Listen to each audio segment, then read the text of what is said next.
Welcome back to the Florida CME Group here in Chicago. I'm Killer. Friday, July 29th. A lot of moving parts, folks. Just got back late last night from New York, but I'm here on the floor of the CME Group. Hopefully got an opportunity to see me on Fast Money. They actually got the rights to the fight song, so we had the Fighting Irish fight song in the background while I was talking a little bit about the debt ceiling on the set of Fast Money at the NASDAQ site. But let's talk about what's going on right now in the market. We continue to see this downward move in the S&P. We've had a pretty substantial move this whole week, and now we're seeing the flight to quality, this safety trade. Now, I've been talking about this for quite some time here. It's a counterintuitive trade. We're talking about the U.S.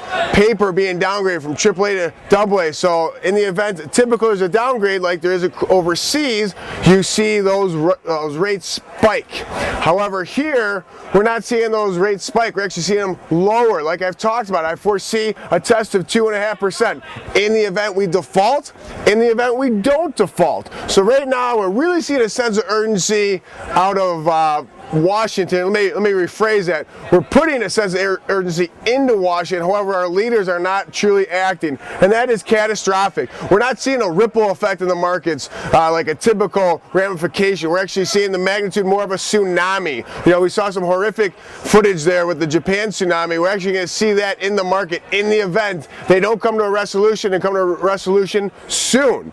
We've actually seen today they've actually called an emergency Fed meeting of the primary dealers here. This New York Fed wants this meeting. They want to talk about this overnight cash, this liquidity situation. In the event repo starts to seize up, who's going to come in? Uncle Ben. I think Uncle Ben has to come in and provide liquidity there, open up that window, because we can't have this overnight market seize up here. We're talking about all these different money funds. People are trying to get into cash.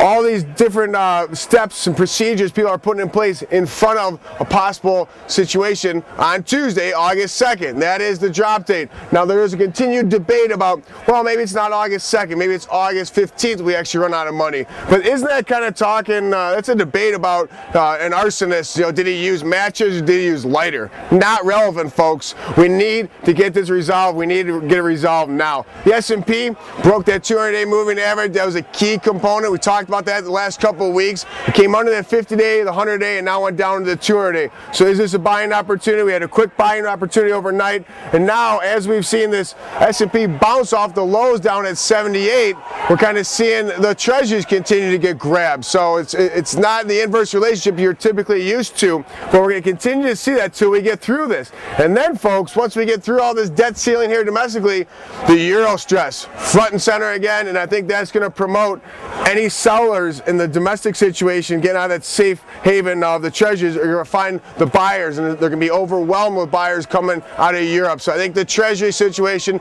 continues to stay under 3%. I think we see a 2.5% test in the 10-year. Good luck to trading the rest of the day. We'll be back on Monday. And one other thing, please remember, be the hammer, not the nail.